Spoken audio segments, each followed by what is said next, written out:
Hello and welcome to Finextra. I'm Josie Waite and I'm here with Jerry Norton from CGI, and we are talking about instant payments in Europe. Thank you for joining me, Jerry. Thank you. So the ECB have announced they are to go ahead with this new settlement service TIPS. What is this designed to offer and why do they need to provide a new service? TIPS itself stands, or the acronym stands for Target Instant Payment Settlement Service.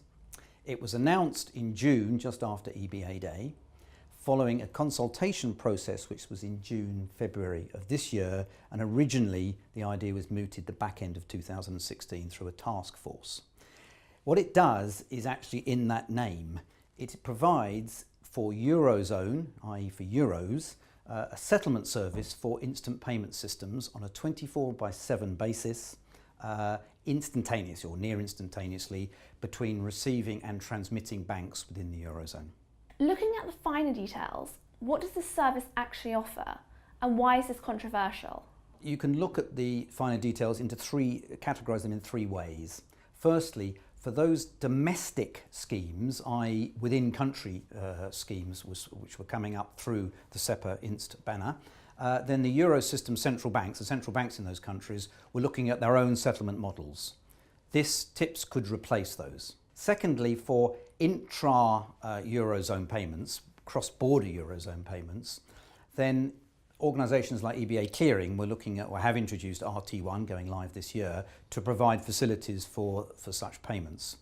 TIPS could replace that or be an alternative for that. Thirdly, for participant banks, there are advantages going to TIPS because they can move money between their Target 2 accounts held at the ECB and their TIPS accounts held at the ECB. The reason why that's controversial is that the ECB is trying to encourage competition in the Eurozone between infrastructures. And paradoxically, the introduction of TIPS might reduce the competition because it becomes the de facto standard rather than an alternative to the existing ones or the current ones under plan. What has been the market reaction to this announcement?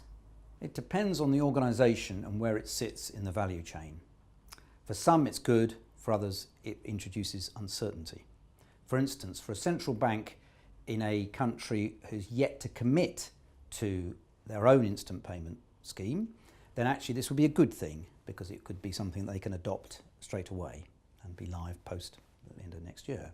However, for a participant bank who has yet to make up its mind which scheme to join, particularly for those which are offering intra-European, cross-border Eurozone schemes, then actually this introduced more uncertainty because I've got to work out which one to join, whether I join both, if I join both, whether I route between them, etc. That's great. Thank you very much, Jerry. Thank you. And thank you for watching.